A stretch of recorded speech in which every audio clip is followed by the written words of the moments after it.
El santo del día, Santo Tomás Moro, mártir. Este es uno de los dos más grandes mártires de la Iglesia de Inglaterra, cuando un rey impuro quiso acabar con la religión católica y ellos se opusieron. El otro es San Juan Fisher. Tomás significa el gemelo y en verdad que fue un verdadero gemelo en santidad y en cualidades con su compañero de martirio, San Juan Fisher. Nació Tomás Moro en Cheapside, Inglaterra, en el año 1478. A los 13 años se fue a trabajar de mensajero en la casa del arzobispo de Canterbury y éste, al darse cuenta de la gran inteligencia del joven, lo envió a estudiar al colegio de la Universidad de Oxford. Sana intransigencia.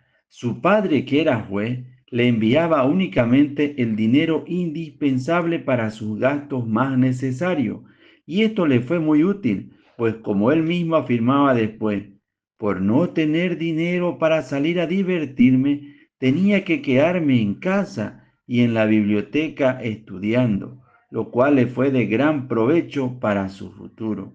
A los 22 años ya es doctor en abogacía y profesor brillante. Es un apasionado lector que todos los ratos libres los dedica a la lectura de buenos libros.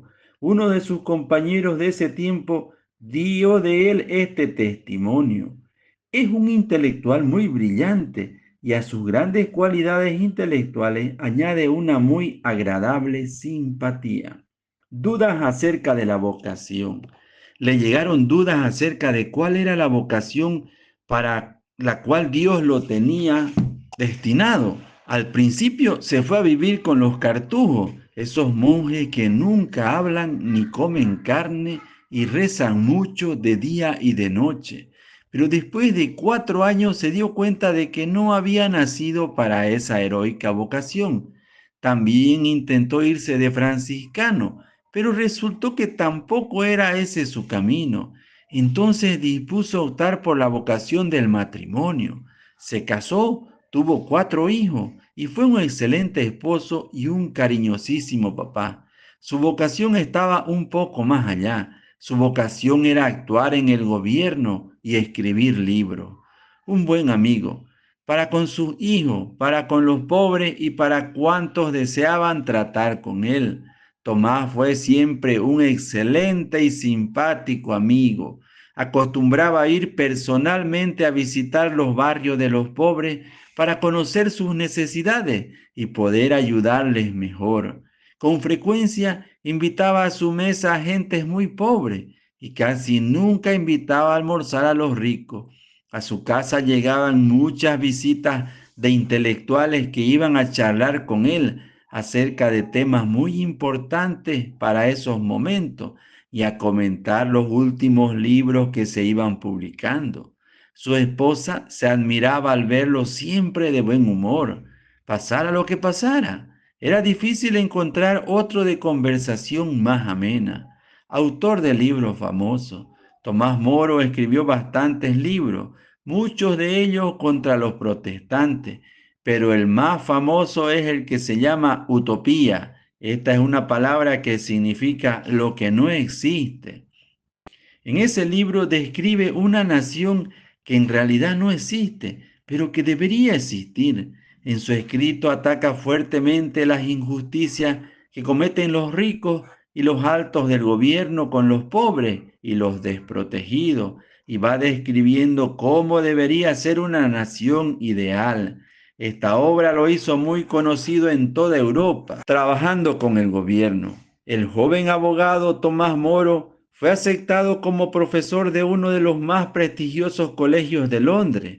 Luego fue elegido como secretario del alcalde de la capital. En el año 1529 fue nombrado canciller o ministro de Relaciones Exteriores, pero este altísimo cargo no cambió en nada su sencillez. Siguió asistiendo a misa cada día, confesándose con frecuencia y comulgando, tratable y amable con todo. Alguien llegó a afirmar, parece que lo hubieran elegido canciller solamente para poder favorecer más a los pobres y desamparados. Otro añadía, el rey No pudo encontrar otro mejor consejero que este. Pero Tomás, que conocía bien cómo era Enrique VIII, declaraba con su fino humor: el rey es de tal manera que si le ofrecen una buena casa por mi cabeza, me la mandará cortar de inmediato. Estalla la persecución.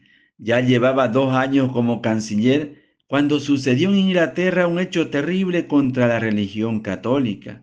El impúdico rey Enrique VIII se divorció de su legítima esposa y se fue a vivir con la concubina Ana Bolena. Y como el sumo pontífice no aceptó este divorcio, el rey se declaró jefe supremo de la religión de la nación y declaró la persecución contra todo el que no aceptara su divorcio o no lo aceptara él como reemplazo del Papa en Roma. Muchos católicos tendrían que morir por oponerse a todo esto. Tomás Moro no aceptó ninguno de los terribilísimos errores del malvado rey, ni el divorcio, ni el que tratara de reemplazar al sumo pontífice. Entonces fue destituido de su alto puesto, le confiscaron sus bienes, y el rey lo mandó encerrar como prisionero de la espantosa Torre de Londres. Santo Tomás y San Juan Fisher fueron los dos principales de todos los altos funcionarios de la capital que se negaron a aceptar tan grandes infamias del monarca, y ambos fueron llevados a la torre fatídica. Allí estuvo Tomás encerrado durante 15 meses. Las cartas de la cárcel. Verdaderamente hermosas son las cartas que desde la cárcel escribió este gran sabio a su hija Margarita, que estaba muy desconsolada por la prisión de su padre. En ellas le dice: con esta cárcel estoy pagando a Dios por los pecados que he cometido en mi vida. Los sufrimientos de esta prisión seguramente me van a disminuir las penas que me esperan en el purgatorio. Recuerda, hija mía, que nada podrá pasar si Dios no permite que me suceda, y todo lo permite Dios para bien de los que lo aman, y lo que el buen Dios permite que nos suceda es lo mejor, aunque no lo entendamos ni nos parezca así. El día en que Margarita fue a visitar por última vez a su padre, vieron los dos salir hacia el sitio del martirio a 4 monjes cartujos que no habían querido aceptar los errores del rey Enrique VIII. Tomás dijo a Margarita: mire cómo van de contentos a ofrecer su vida por Jesucristo. Ojalá también a mí me conceda Dios el valor suficiente para ofrecer mi vida por su santa religión. Tomás fue llamado a un último consejo de guerra. Le pidieron que aceptara lo que el rey le mandaba y él respondió: tengo que obedecer a lo que mi conciencia me manda y pensar en la salvación de mi alma. Eso es mucho más importante que todo lo que el mundo pueda ofrecer. No acepto esos errores del rey. Se le dictó entonces sentencia de muerte. Él se despidió de su hijo y de su hija y volvió a ser encerrado en la Torre de Londres. La muerte. En la madrugada del 6 de julio del año 1535, le comunicaron que lo llevarían al sitio del martirio. Él se colocó su mejor vestido, de buen humor como siempre dijo, al salir al corredor frío: por favor, mi abrigo, porque doy mi vida, pero un resfriado sí no me quiero conseguir. Al llegar al sitio donde lo iban a matar, rezó despacio el Salmo 51. Misericordia, Señor, por tu bondad. Luego prometió que rogaría por el rey y sus demás perseguidores y declaró públicamente que moría por ser fiel a la Santa Iglesia Católica, Apostólica y Romana. Luego, enseguida, de un hachazo, le cortaron la cabeza. Tomás Moro fue declarado santo por el Papa en el año 1935.